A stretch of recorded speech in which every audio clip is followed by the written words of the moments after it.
Hello! I think you'll be hard pressed to find a video on this channel, like a recent-ish video on this channel, that doesn't start with "It's been so long," and yeah.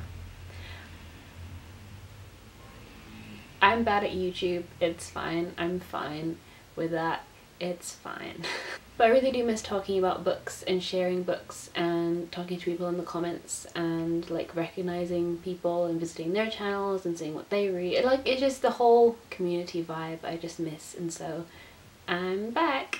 And naturally, because it's been like 9 months I think since my last video, I have accumulated quite a lot of books in that time, so I thought I would just kick off with like a haul and talk about some books that I've got since then. Although at the beginning of January I did put myself on like a buying ban, which obviously didn't work because I don't think a buying ban has worked in the history of BookTube ever.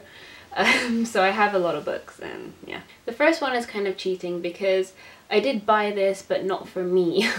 So I bought this for my dad for like his birthday maybe 2 years ago, and he hasn't read it and he doesn't really read. I mean, he used to, but like work is busy and he doesn't really read.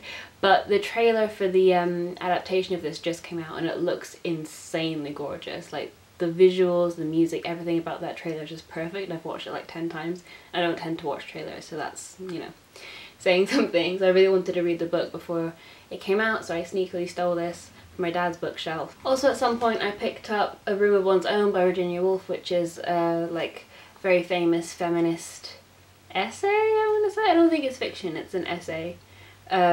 Oh, it's from a lecture that she gave at Girton College, Cambridge in 1928. And it's kind of a cornerstone of like feminist lit, so I just wanted to grab that and read it, although I haven't yet, so. I then got The Magic Toy Shop by Angela Carter after being peer pressured into it by my friend B. But I've gradually, like since reading Angela Carter at A-level, I've gradually just been like collecting her books whenever I see them in bookshops, and I now have like 6 of her books that I haven't read. So I really should get on to reading them, and yeah, this whole video is just going to be me telling myself off for like not having read these books yet, basically, because they've been sitting around for a while. I also got Dare Me by Megan Abbott because I've heard a lot about this. Any book that's kind of about teenage girls and danger and mystery, kind of like We Were Liars, or maybe Stags, but like if Stags was good. No shade, no tea. Well actually yeah, shade and tea, because that's just an insult, isn't it? So yeah. But a lot of reviews of those kind of books always come back to this, and they say this reminded me of this, and but this is better, and blah blah blah. So this is there's also a famous quote from this that I've seen kind of floating around, which is like there's nothing more dangerous than the boredom of teenage girls or something, and a lot of people use that quote when they're talking about other books with similar themes. So I thought I would just read this because it sounds like something I would really enjoy. I also got How to Be Both by Ali Smith, and I've heard a lot about Ali Smith, and I just wanted to try out her writing. I think I first heard of her from Jen Campbell's channel, I believe, who is an author and booktuber, and she recommends some really great books. So I definitely need to give this a go at some point. I also got Normal People by Sally Rooney because everyone was talking about it, and I think it was the winner of the Man Booker Prize, and this is about I think it tracks like a relationship between like university and then like early 20s, like how that relationship kind of changes, I believe. I think, but I've heard a lot of good things about her writing style, and like, you know, that her characters are very real and fleshed out and believable, and I'm very excited to get into it. I also got Daisy Jones and the Six because I saw this absolutely everywhere on like Twitter, Bookstagram, YouTube, everywhere. And it's about, I believe, a girl called Daisy and like her band, and they're on tour and then they break up or something. Yeah, they split and no one really knows why, and the book is actually in like interview format, which I didn't know before I bought it, but that's really interesting because I've never actually read a book like fully in interview format before, so that's interesting. And next I went on kind of a fantasy binge. Like I just bought a lot of fantasy books because I was in that mood, and I haven't read any of them because yeah, for shame. So I got The Daughter of Smoke and Bone by Laini Taylor because I absolutely love Strange the Dreamer, and I also read Muse of Nightmares, which is the sequel to Strange the Dreamer, and her writing style is absolutely incredible, and her worlds and her characters, just everything about that book is a dream, and I love it, and so good. So I thought I would give her first series a try. I believe this is a trilogy, so I really want to read this. I'm a bit worried that like I've hyped it up too much because I love Strange the Dreamer so much, but we'll see. I then got 2 V.E. Schwab books because she is like the queen of fantasy. And I got Vicious because I've been meaning to read this for a long time. And I also got The Dark Vault, which I think is a bind up of the Archived and the Unbound, and it's like really big, so I thought I might take that on holiday or something because that would keep me going for several days. I also got The Song of Achilles because it was like recommended in my local bookshop for Pride Month, and I really liked Madeline Miller's Circe, which I read earlier this year, which I think is, she wrote that after this, but they're not really connected. They're just both about Greek mythology. This is clearly about the myth of Achilles. Not Achilles, what's his name?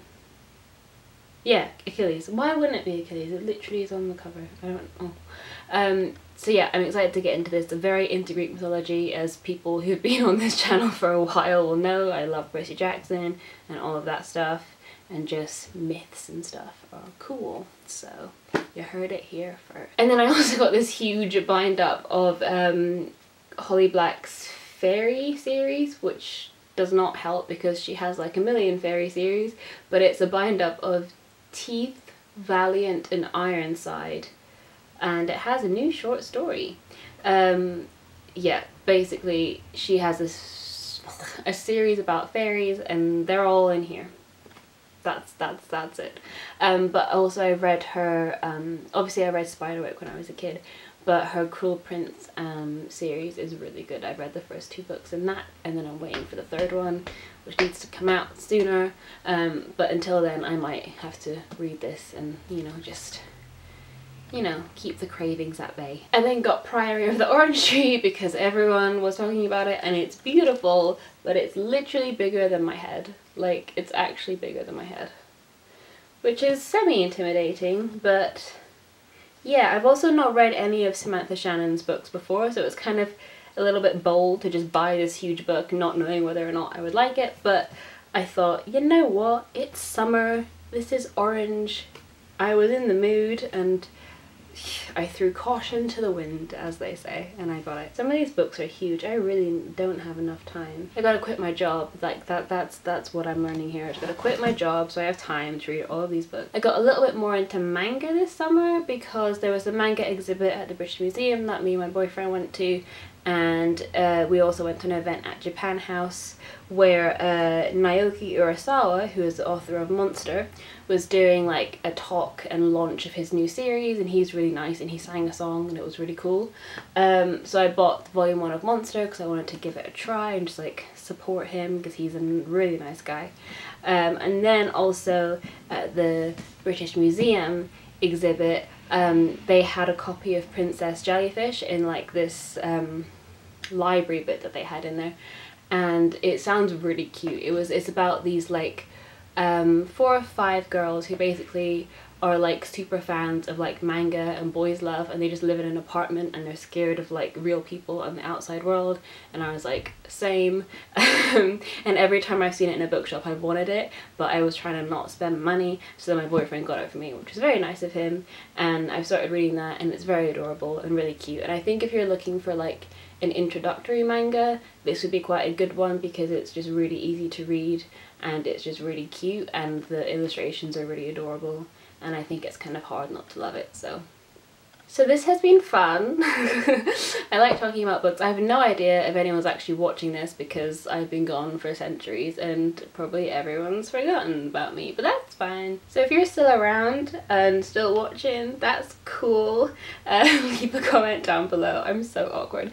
Leave a comment down below if you've read any of these books. You know the drill, just like chat to me and stuff, even though I'm strange now and do this at the end of my videos apparently.